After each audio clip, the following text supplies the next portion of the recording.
எல்லோருக்கும் வணக்கம். Welcome back to Tokyo Tamizhachis channel. இன்றைக்கி இந்த வீடியோவில் ஜப்பானில் எப்படி வீடு வாடகைக்கு எடுக்கிறது அப்படிங்கிறத பற்றி பார்க்க போகிறோம். நம்ம சேனலில் ஆல்ரெடி ஜப்பானில் யூஆர் அப்பார்ட்மெண்ட், அர்பன் ரெனேசன்ஸ் ஏஜென்சியோட அப்பார்ட்மெண்ட், இது ஒரு செமி பப்ளிக் ஹவுசிங் எப்படி இருக்கும் அப்படின்ட்டு ஆல்ரெடி பார்த்துருக்கோம். ஜப்பானில் வாழ்கிற நம்ம இந்தியன்ஸ் நிறைய பேர் இது மாதிரியான யூஆர் அப்பார்ட்மெண்ட்டில் தான் வாழ்கிறாங்க. அதனால தான் நான் ஒரு வேக்கண்ட்டான அப்பார்ட்மெண்ட் எப்படி இருக்கும் அப்படின்ட்டு உங்களுக்கு தெரிகிறதுக்காக அப்லோட் பண்ணேன் அந்த வீடியோவை. உங்களுக்கு டைம் கிடைக்கும்போது ப்ளீஸ் பாருங்கள். நான் வீடியோவோட லிங்க்கை மேலே கார்ட்லையும் கீழே டிஸ்கிரிப்ஷன்லையும் கொடுக்குறேன். இந்த வீடியோவில் நம்ம types of apartment, initial cost, private அப்பார்ட்மெண்ட்டுக்கும் யூஆர் அப்பார்ட்மெண்ட்டுக்கும் உள்ள டிஃப்ரென்ஸ், அதுக்கப்புறம் ரெண்டிங் ப்ரொசீஜர்ஸ், அப்புறம் வெப்சைட்ஸ் பற்றியும் பார்க்க போகிறோம். வாங்க வீடியோக்குள்ளார போகலாம். நம்ம முதல்ல டைப்ஸ் ஆஃப் அப்பார்ட்மெண்ட் பற்றி பார்க்கலாம். நம்ம வீடு சர்ச் பண்ண ஆரம்பிக்கிறதுக்கு முன்னாடி நமக்கு என்ன விதமான அப்பார்ட்மெண்ட் வேணுங்கிறத டிசைட் பண்ணி வச்சுக்கிறது ரொம்பவே நல்லது. இங்கே ஜப்பானில் இருக்கிற சில டைப்ஸை பற்றி பார்க்கலாம். 1R அப்படின்னு சொன்னோன்னா ரூம். இந்த மாதிரியான அப்பார்ட்மெண்ட்டில் ஸ்மால் கிச்சன் இருக்கும். ஒன்லி 1 பர்னர் ஸ்டவ் வைக்கிற மாதிரி ஸ்பேஸ் கொடுத்துருப்பாங்க. அதுக்கப்புறம் டாய்லெட், பாத்ரூம் எல்லாம் சேர்ந்து தான் இருக்கும், செப்பரேட்டாக இருக்காது. அப்புறம் நம்ம லிவிங் ஸ்பேஸ், நம்ம பெட்டு இதெல்லாம் போடுறதுக்கு கொஞ்சம் ஸ்பேஸ் கொடுத்துருப்பாங்க. அடுத்து 1K அப்படின்னு சொன்னால் கிச்சன். இந்த 1K அப்பார்ட்மெண்ட் 1R மாதிரி தான் இருக்கும். பட் கிச்சன் கொஞ்சம் பெருசாக இருக்கும். கிச்சனுக்கும் லிவிங் ஸ்பேஸுக்கும் நடுவில் ஒரு டோர் கொடுத்துருப்பாங்க. அடுத்து 1DK, D dining, K kitchen dining, அப்புறம் ஒரு ரூம் இருக்கும். இந்த மாதிரியான அப்பார்ட்மெண்ட்டில் க்ளோசட்ஸ் கொடுத்துருப்பாங்க. ஸோ நம்ம திங்ஸ் எல்லாம் உள்ளாரையே ஸ்டோர் பண்ணி வச்சுக்க முடியும். ஸோ இப்போ பேச்சுலராக இருக்கிற பட்சத்தில் 2 பேர் தாராளமாக ஷேர் பண்ணி தங்கிக்க முடியும்.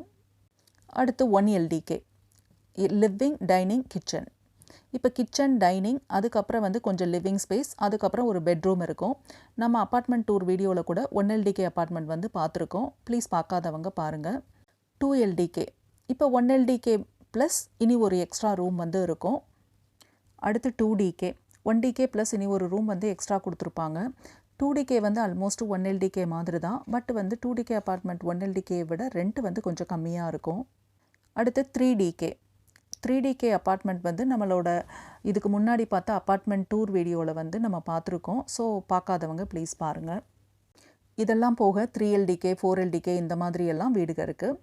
ஸோ இப்போ நம்ம டைப்ஸ் ஆஃப் அப்பார்ட்மெண்ட் பற்றி நம்ம பார்த்துட்டோம். அப்புறம் நம்ம இப்போ பேசிக் ஃபீஸ் பற்றி பார்க்கலாம்.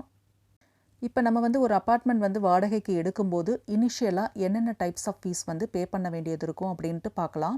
முதல்ல நம்ம ஜப்பானில் இருக்கிற ப்ரைவேட் அப்பார்ட்மெண்ட்டை எடுக்கும்போது என்னென்ன பே பண்ணணுங்கிறத ஃபஸ்ட்டு பார்க்கலாம். Agency fees. இப்போ நம்ம ஏஜென்சி மூலமாக வீடு தேடி வீடு ஓகே ஆகிடுச்சு அப்படின்னு சொன்னோன்னா நம்ம 1 மந்த் ரெண்ட் ஏஜென்சிக்கு பே பண்ண வேண்டியது இருக்கும். அடுத்து டெபாசிட் மணி. வீட்டு ஓனருக்கு 1 to 2 months ரெண்ட் நம்ம டெபாசிட் பண்ண வேண்டியது இருக்கும். அதுக்கப்புறம் கீ மணி அப்படின்னா தேங்க்யூ மணி. நமக்கு வீடு வாடகைக்கு விட்டதுக்கு ஓனருக்கு தேங்க்ஸ் சொல்லும் விதமாக நம்ம 1 or 2 months ரெண்ட் பே பண்ணணும். அடுத்து கேரண்டர் ஃபீ. இப்போ ப்ரைவேட் அப்பார்ட்மெண்ட் வாடகைக்கு எடுக்கும்போது யாராவது ஜாப்பனீஸ் இல்லைன்னு சொன்னால் ஜாப்பனீஸ் நல்லா தெரிஞ்சவங்க கேரண்டர் சைன் போடணும். இப்போ நமக்கு கேரண்டர் யாருமே இல்லை அப்படிங்கிற பட்சத்தில் ஏஜென்சிஸே அரேஞ்ச் பண்ணுவாங்க. இதுக்கு நம்ம half to 1 month rent pay பண்ண வேண்டியது இருக்கும். அடுத்து லாக் எக்ஸ்சேஞ்ச் ஃபீ. இது நிறைய லேண்ட் ஓனர்ஸ் இது மாதிரி பண்ணுறாங்க. ஸோ அதுக்கு நம்ம 10 to 15,000 yen பே பண்ண வேண்டியதாக இருக்கும். அதுக்கப்புறமா இன்சூரன்ஸ் ஃபீ. இப்போ நம்ம வீடு நமக்கு பார்த்து கொடுக்குற ஏஜென்சிஸே சில பிளான்ஸ் நமக்கு ரெக்கமெண்ட் பண்ணுவாங்க. ஸோ நம்ம அதை வேண்டான்னு சொல்லிட்டு கூட ப்ரைவேட்டாக நம்ம கூட இன்சூரன்ஸ் எடுத்துக்கலாம். ப்ரைவேட்டாக எடுக்கிறது இன்னும் கொஞ்சம் சீப்பாக கூட இருக்கும். இயர்லி 4,000 to 5,000 yen வரைக்கும் வரும். நம்ம ப்ரைவேட் அப்பார்ட்மெண்ட் ரெண்ட் எடுக்கும்போது உள்ள இனிஷியல் காஸ்ட்டை பார்த்துட்டோம்.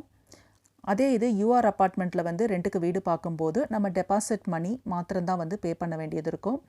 இப்போ நம்ம முதலாக யூஆர் அப்பார்ட்மெண்ட்டில் ரெண்ட் எடுக்கும்போது அரவுண்ட் 3 months ரெண்ட்டை டெபாசிட் பண்ண சொல்லுவாங்க. அதே இது நம்ம செகண்ட் ஆர் தேர்ட் டைம் இப்போ வேறு ஒரு யூஆர் அப்பார்ட்மெண்ட்டுக்கு நம்ம மூவ் ஆகிறோம் அப்படின்னு சொன்னோன்னா இனிஷியலாக 1 month ரெண்ட்டை டெபாசிட் பண்ணால் போதும். பிறகு அதுக்கப்புறம் 1 year கம்ப்ளீட் ஆனதுக்கப்புறம் நம்மளை இனி ஒரு மந்த் ரெண்ட்டு டெபாசிட் பண்ண சொல்லுவாங்க. அவ்வளோதான். அதுக்கப்புறம் ஏஜென்சி ஃபீஸ் எல்லாம் யூஆர் அப்பார்ட்மெண்ட்டே ஏஜென்சிக்கு டைரெக்டாக பே பண்ணிவிடுவாங்க. நம்ம எதுவும் பே பண்ண வேண்டிய அவசியம் இல்லை. அதுக்கப்புறம் மந்த்லி ரெண்ட் மாத்திரம் நம்ம பே பண்ணால் போதும். அடுத்து நம்ம ப்ரைவேட் அப்பார்ட்மெண்ட்டுக்கும் யூஆர் அப்பார்ட்மெண்ட்டுக்கும் என்னென்ன டிஃப்ரென்ஸ் அப்படின்ட்டு பார்க்கலாம். நம்ம ஏற்கனவே இனிஷியல் காஸ்ட்டை பற்றி பார்த்தோம். யூஆர் அப்பார்ட்மெண்ட்டில் ஒன்லி டெபாசிட் மணி மாத்திரம் பே பண்ணால் போதும். பட் ப்ரைவேட் அப்பார்ட்மெண்ட்டில் agency fee, key money, deposit money, guarantor fee அப்படின்ட்டு நிறைய வந்து இனிஷியல் காஸ்ட் ஆகும் அப்படின்ட்டு ஏற்கனவே பார்த்துட்டோம். அதுக்கப்புறம் வந்து ப்ரைவேட் அப்பார்ட்மெண்ட்டில் 1 இயர் அல்லது 2 இயர்ஸ்க்கு ஒரு தடவை கான்ட்ராக்ட் வந்து ரினியூ பண்ணணும். பட் யூஆர் அப்பார்ட்மெண்ட்டில் இந்த மாதிரி எந்த ஒரு பிரச்சனையும் கிடையாது. நம்ம எத்தனை வருஷம் வேணும்னாலும் தங்கிக்கலாம். அதுக்கப்புறம் நம்ம கான்ட்ராக்ட் வந்து ரினியூ பண்ணும்போது வந்துட்டு 1% ஆஃப் அவர் ரெண்ட் வந்துட்டு பே பண்ண வேண்டியது இருக்கும். அடுத்து முக்கியமான ஒன்று என்னடான்னா, ப்ரைவேட் அப்பார்ட்மெண்ட் ஓனர்ஸ் வந்து நம்மளை மாதிரி ஃபாரினர்ஸ்க்கு வீடு கொடுக்கறதுக்கு கொஞ்சம் ஹெசிடேட் பண்ணுவாங்க. ஏன்னா கம்யூனிகேஷன் ப்ராப்ளம், அதுக்கப்புறம் கல்ச்சுரல் டிஃப்ரென்ஸ் இருக்கிறதுனால நம்ம எப்படி அவங்க கூட அட்ஜஸ்ட் பண்ணி வாழ போகிறோம் அப்படிங்கிற பயம் வந்து அவங்களுக்கு இருக்கும். பட் யூஆர் பப்ளிக் ஹவுசிங்கில் இந்த மாதிரி எந்த ஒரு பிரச்சனையும் வந்து கிடையாது. நம்ம இந்தியன் கம்பெனிஸ்லேருந்து டெபுடேஷனில் ஜப்பான் வர்றவங்களுக்கு சில கம்பெனிஸ் வந்து ப்ரைவேட் கம்பெனியில் வீடு பார்த்து கொடுக்குறாங்க. கான்ட்ராக்ட் எல்லாமே அவங்களே பார்த்துப்பாங்க. சில கம்பெனிஸ் யூஆர் அப்பார்ட்மெண்ட்லையும் வீடு பார்த்து கொடுக்குறவங்களும் இருக்காங்க. ப்ரைவேட் அப்பார்ட்மெண்ட்டில் நம்ம வீடு வந்து காலி பண்ணும்போது நம்ம சின்னதாக ஏதாவது டேமேஜ் பண்ணியிருந்தால் கூட டேமேஜ் ஃபீ, அதுக்கப்புறம் க்ளீனிங் ஃபீ அப்படின்னு சொல்லிட்டு நிறைய மணி வந்து நம்ம டெபாசிட் மணி ஆல்ரெடி நம்ம பே பண்ணியிருந்ததுலேருந்து டிடெக்ட் பண்ணுவாங்க அப்படின்னு சொல்லிட்டு நான் கேள்விப்பட்டிருக்கேன். பட் யூஆர் அப்பார்ட்மெண்ட்டில் அந்த மாதிரி எல்லாம் பெருசாக வந்து பண்ண மாட்டாங்க. ஓரளவு நார்மலாக தான் இருக்கும். அடுத்து முக்கியமான ஒன்று கார்பேஜ் டிஸ்போசல். இப்போ யூஆர் அப்பார்ட்மெண்ட்டில் நம்ம டெய்லியுமே வந்து கார்பேஜ் நம்ம வீட்டில் சேர்த்து வைக்காமல் போய் டிஸ்போஸ் பண்ண முடியும். பட் சின்ன சின்ன ப்ரைவேட் அப்பார்ட்மெண்ட்டில் அப்படிலாம் பண்ண முடியாது. பர்னபிள் கார்பேஜ் ஒரு நாள், நான் பர்னபிள் கார்பேஜ் ஒரு நாள் அப்படின்னு சொல்லிட்டு ஃபிக்ஸ் பண்ணி வச்சுருப்பாங்க. ஸோ அந்த நாள் மாத்திரம்தான் வந்து நம்ம கார்பேஜ் வீட்டுக்கு வெளியே போய் வைக்க முடியும்.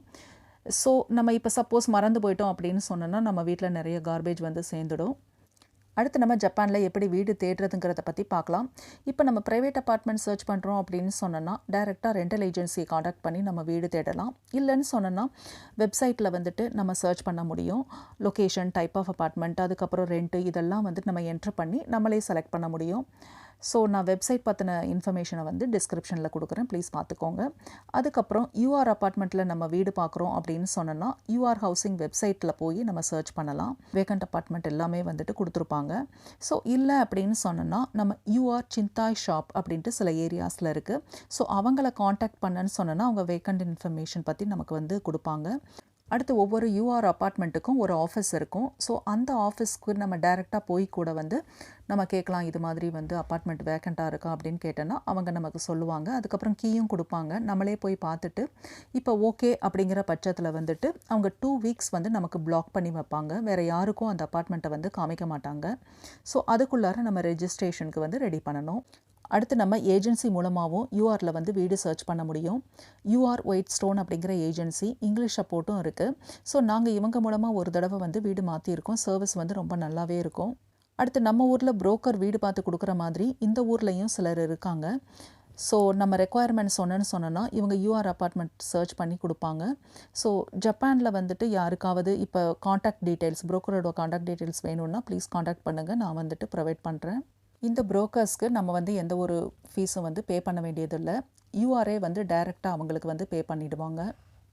நம்ம இப்போ வீடு வந்து சர்ச் பண்ணி ஓகே ஆகிடுச்சு அப்படின்னு சொன்னோன்னா அடுத்து வந்து ரெஜிஸ்ட்ரேஷன் பண்ணணும். ஸோ நம்ம ரெஜிஸ்ட்ரேஷன் பண்ணுறதுக்கு என்னென்ன ரெக்குவயர்மெண்ட்ஸ் அப்படின்ட்டு பார்க்கலாம். Residence card with valid visa. Visa வந்து அட்லீஸ்ட் 1 இயராவது இருக்கணும். அதுக்கப்புறம் employment certificate with salary information. So salary வந்து நம்ம வீட்டோட ரெண்ட்டை விட 4 மடங்கு வந்து அதிகமாக இருக்கணும் அப்படின்ட்டு எதிர்பார்ப்பாங்க. அதுக்கப்புறம் ஹங்கோ, இது வந்து ஜாப்பனீஸ் சீல். நம்ம வந்துட்டு வார்ட் ஆஃபீஸ், அதுக்கப்புறம் பேங்க், இந்த மாதிரி இடத்துக்கெல்லாம் வந்து நம்ம எம்ப்ளாய்மெண்ட் இது எல்லாத்துக்குமே வந்து நம்ம சீல் தான் யூஸ் பண்ணுவோம். சைன் அவ்வளவா போட மாட்டோம்.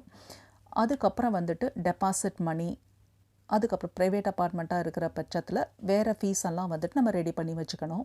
அடுத்து வந்து சில டிப்ஸ் உங்களுக்கு ஷேர் பண்ணலாம் அப்படின்னு சொல்லிட்டு நினைக்கிறேன். மேபி சிலருக்கு வந்து இது யூஸ்ஃபுல்லாக இருக்கும். இப்போ டோக்கியோவில் வந்து ரெண்ட்டு வந்து அதிகமாக இருக்கும். ஸோ நம்ம வீட்டுக்கு வந்து நிறைய ஸ்பெண்ட் பண்ண வேண்டாம், கொஞ்சம் சேவ் பண்ணலாம் அப்படின்னு நினைக்கிறவங்க டோக்கியோவுக்கு பக்கத்தில் இருக்கிற சிபா அல்லது சைத்தமா ப்ரிஃபெக்சரில் வந்து வீடு பார்க்குறது வந்து ரொம்பவே நல்லது. ரொம்ப சீப்பாகவும் வந்து வீடு கிடைக்கும். அதுக்கப்புறம் வந்துட்டு ஸோ அப்படி இருந்துன்னு சொன்னால் நிறைய நம்ம டிரான்ஸ்போர்ட்டுக்கு பே பண்ண வேணுமே அப்படின்னு சொல்லிட்டு நினைக்க வேண்டியதில்லை. ஏன்னு சொன்னால் ஜப்பானில் மோஸ்ட் ஆஃப் த கம்பெனிஸ் வந்து கம்யூட்டிங்க்கு வந்து பே பண்ணுவாங்க. அடுத்து வீடு வந்து ஸ்டேஷன் அல்லது பஸ் ஸ்டாப்க்கு கொஞ்சம் தள்ளி, அதாவது 15 to 20 மினிட்ஸ் வாக்கபிள் டிஸ்டன்ஸில் வந்து இருந்தேன்னு சொன்னோன்னா கண்டிப்பாக வந்து ரெண்ட் வந்து ரொம்ப சீப்பாகவே இருக்கும். அதனாலையும் நம்ம கொஞ்சம் மணி வந்து சேவ் பண்ண முடியும். அடுத்து பேச்சுலர்ஸ் வந்து ஷேர் ஹவுசஸ் இல்லைன்னு சொன்னால் ஃப்ரெண்ட்ஸ் கூட அப்பார்ட்மெண்ட் ஷேர் பண்ணி தங்குறாப்புல இருந்தோன்னா இன்னும் கொஞ்சம் மணியை வந்து சேவ் பண்ணலாம். அடுத்து short term less than 1 year ஜப்பானில் தங்கி வேலை பார்க்குறாப்புல இருக்கும்போது ஃபர்னிஷ்டு அப்பார்ட்மெண்ட் பார்க்குறது வந்து ரொம்பவே நல்லது. இப்போ லியோ பேலஸ் அப்படிங்கிற மாதிரியான அப்பார்ட்மெண்ட்டில் வந்துட்டு washing machine, fridge, gas stove, அதுக்கப்புறம் அவன் எல்லாமே வந்துட்டு இருக்கும். ஸோ அப்படி இருக்கிற பட்சத்தில் நம்ம புதுசு வாங்க வேண்டியதில்லை. அடுத்து நம்ம ப்ரைவேட் அப்பார்ட்மெண்ட் தேடும்போது கீ மணி, கேரண்டர் ஃபீ இது எதுவுமே இல்லாத அப்பார்ட்மெண்ட்டாக பார்த்து கூட தேடலாம். ஸோ பட் ஆப்ஷன்ஸ் வந்து ரொம்பவே கம்மியாக தான் இருக்கும். லக்கிலி நமக்கு கிடச்சிச்சு அப்படின்னு சொன்னோன்னா இனிஷியலாக நம்ம பே பண்ண வேண்டிய அந்த காஸ்ட் வந்து ரொம்பவே கம்மி பண்ண முடியும். ஸ்டூடெண்ட்ஸ்க்கெல்லாம் இது ரொம்பவே யூஸ்ஃபுல்லாக இருக்கும். அடுத்து ஜப்பானில் வந்து மூவிங் சீசன் அப்படின்னு சொன்னோன்னா ஏப்ரல் மந்த். இந்த மந்தில் நிறைய பேர் வந்து வீடு மாற்றுவாங்க. ஸோ இந்த சீசன் முடிஞ்சதுக்கப்புறம் வந்துட்டு நம்ம வீடு சர்ச் பண்ணன்னு சொன்னோன்னா நமக்கு கொஞ்சம் சீப்பராக வந்து கிடைக்கும். அடுத்து யூஆர் அப்பார்ட்மெண்ட்டில் சில சமயம் 1 or 2 months ரெண்ட் வந்து ஃப்ரீ கேம்பெயின் வந்து நடக்கும். ஸோ அந்த சமயத்தில் நம்ம வீடு வந்துட்டு மாற்றணுன்னு சொன்னோன்னா இன்னும் கொஞ்சம் நம்ம வந்து சேவ் பண்ண முடியும். அடுத்து ஜப்பான் வந்து எர்த்குவேக் ப்ரோன் கண்ட்ரி அப்படின்னு சொல்லிட்டு நம்ம எல்லாத்துக்குமே தெரியும். ஸோ அதனால் வந்து வீடு பார்க்கும்போது கொஞ்சம் புதுசாக இருக்கிற அப்பார்ட்மெண்ட்டாக பார்க்குறது வந்து ரொம்பவே நல்லது அப்படின்னு சொல்லிட்டு நான் நினைக்கிறேன். பட் கொஞ்சம் ரெண்ட்டு வந்து கொஞ்சம் ஜாஸ்தியாக தான் இருக்கும் புது அப்பார்ட்மெண்ட்கெல்லாம். பட் சேஃப்டி முக்கியம் அப்படிங்கிறதுனால வந்து அந்த மாதிரி பார்க்குறது ரொம்பவே நல்லது. இப்போ உங்களுக்கு ஜப்பானில் எப்படி வீடு வாடகைக்கு எடுக்கிறது அப்படிங்கிறத பற்றின ஐடியா உங்களுக்கு கிடச்சிருக்கும் அப்படின்னு நினைக்கிறேன். உங்களோட கருத்துக்களை இந்த கமெண்ட் பாக்ஸில் தெரிவிங்க. இதோட இந்த வீடியோவை முடிச்சுக்கிறேன். இனி ஒரு நல்ல கண்டென்ட்டோடு நான் உங்களை சந்திக்கிறேன். இந்த வீடியோ உங்களுக்கு பிடிச்சிருந்தனா லைக் பண்ணுங்கள், கமெண்ட் பண்ணுங்கள், ஷேர் பண்ணுங்கள். மறக்காமல் சப்ஸ்கிரைப் பட்டனை கிளிக் பண்ணுங்கள். தேங்க்யூ ஸோ மச் ஃபார் வாட்சிங்.